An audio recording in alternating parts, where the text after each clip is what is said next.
This week's lecture is on the intersection of media and politics. And I want to start with a brief overview of kind of a historical look at media and politics in the United States. People will often say that the media is out of control, that it's too partisan, it's too biased. But what I think many people fail to realize is it has been that way since the inception of this country. In fact, parties actually had their own newspapers that printed material favorable to them early on. The Alien and Sedition Acts were one way that one party tried to get back at another for use of the press that was favorable to them. And as technology grew and it became more cost effective and really lucrative to have a newspaper, more people got involved in it. So you had a diversity of print that was broken up by the Civil War, and then it grew again after the Civil War to encompass independent media. So you had kind of a golden era of newspaper investigations. You had what were called the muckrakers, journalists that worked on investigative pieces to expose corruption and scandal in political and social realms. And then in the 20th and 21st centuries, there was a rise of the media conglomerates. And what happened was is it became less cost effective to have one or even several newspaper or media outlets. And so many people began to come together, and corporations bought up media outlets. With the introduction of radio, television, and the internet, the way in which people got their news changed. But, as we'll see in a little bit, what has changed has also stayed the same in some way, because even though people have changed the medium through which they get their news, much of their news is consumed through 6 major companies. So, what does this matter? Well, the popularity of different news sources changes depending on how old you are and what generation you're from. So you can see that television and newspaper are still pretty prominent ways in which older individuals get their news. In middle age, television is still important, but look at the dip that newspaper news takes. Then it ends up sort of tied with internet and radio. As you move down the age spectrum, you'll see the importance of internet rising and the importance of radio and newspaper decreasing, and television too to some extent. So that when you get to millennials, more people are getting their news from the internet than from any other source. So this is not exclusive to, typical news sites like CNN or the New York Times or what have you, but social media becomes a very important way in which many people get their information. And so you can see on the left the sites who get the percentage of people who use such sites who get their news from those sites. So Reddit, Twitter, and Facebook are pretty high up on that list. And for people who get news on at least one of the top 5 social networking sites, 65% of those people only go to one site. And if you use social media, most of us do, you'll notice that what you get from social media is only as good as the sources you curate. In other words, if you're only following certain people and companies and news sources, you're not likely to get a diversity of opinion. So that matters for how politics is reported, and there are a few things that we can hone in on as potential problems for the intersection of media and politics. First is credibility. And media credibility generally means you can trust the facts and you can distinguish fact from opinion in a reasonable way so that you know when you're reading something whether it's opinion or fact and that you can trust the source. There's kind of a diminishing importance on this in the internet age, and I think that's a pretty sad thing, and I'm going to show you how to combat that in a minute. Media biases. So what biases are these factors that are independent of the story that you as the consumer of the story need to understand so you can really truly read the story and place it into context. So there are different types of biases. Story selection bias is the bias that shows up that only certain stories are covered. There are many things that go on that are not covered at all or only very little. Ideological bias, there's two different ideological biases. One is of the reporters, editors, and writers, and that they are typically more liberal than the general public, or more on the liberal side of the spectrum, anyhow. And yet, at the same time, the owners of these companies are far more conservative than the median consumer of that media. And then there is a professional bias against in-depth coverage.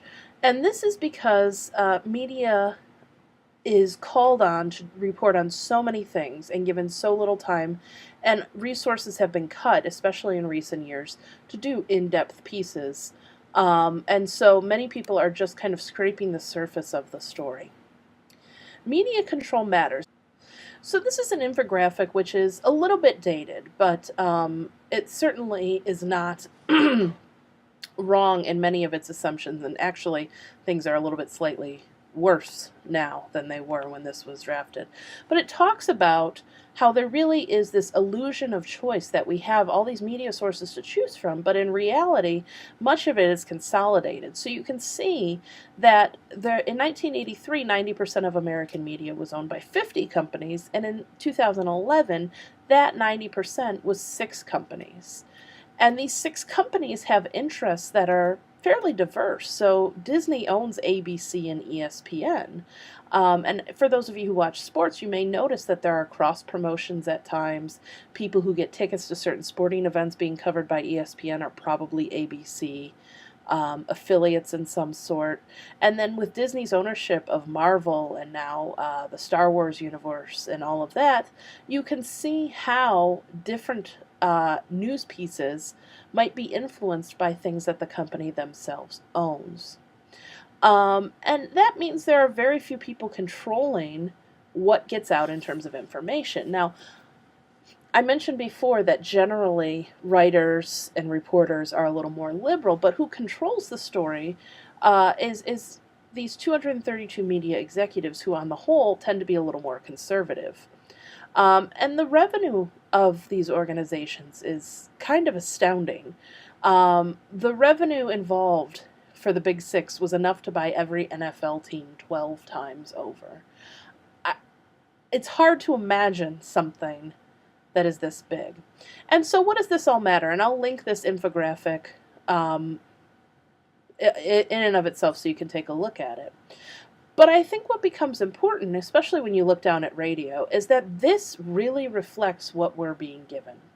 And the best example of this is Top 40 radio. If you listen to Top 40 radio, what you will have noticed if you've listened to it for 10 or 20 or 30 years is that there is a lot less variety than there used to be. There are certain artists that are played all the time, and God love Katy Perry, but she's one of them that is just constantly played when she has a song out, and sometimes even when she doesn't. And that's because 1 or 2 companies own the bulk of the top 40 stations in the United States, and they get to pick who gets played on their stations. It's no longer the DJ's choice, it's the company's choice. And that's because the companies have incentives to do this, like concerts that they're promoting and venues that they have part ownership in. And so you can understand that individual problem, but really that's just kind of a microcosm of what's going on in the entire system.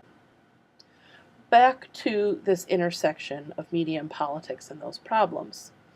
One of the other problems that you'll notice in particular in an election year is the political coverage is often that of elections and kind of this horse race mentality of who's going to win, who's in the lead, who's polling where, who said what type of sensational stories. And in certain elections, like 2016, that happens more often than maybe we would like, even in a normal year in recent years. But this really has an effect on how the average American views politics. Media tends to set the political agenda, and so we are talking about things like polls and popularity more than we're talking about in-depth policy. And that's because the media doesn't focus on in-depth governing and policy. Those aren't interesting issues that the media can cover. They're not kind of scandalous unless they are a scandal. So we don't see what really goes into making politics work. And so people have negative views of it because of this coverage, in part because of it. And then finally, media literacy. The public in general is really bad at media literacy. People do not have enough information usually to make good judgments on media stories to determine whether they are worth their time or not. And so, if you have been on Facebook, especially with older family members, you'll see this happen quite often. But this is not limited to the internet or to Facebook. This is a thing that happens pretty generally. And so, looking at your media sources and having media literacy is important. So here's a few key tips. Know your main sources and their biases. It's okay to want to read Fox News or MSNBC's website or watch some of their shows. Just know what their biases are when you go into it. Know that you might have to adjust for some of those.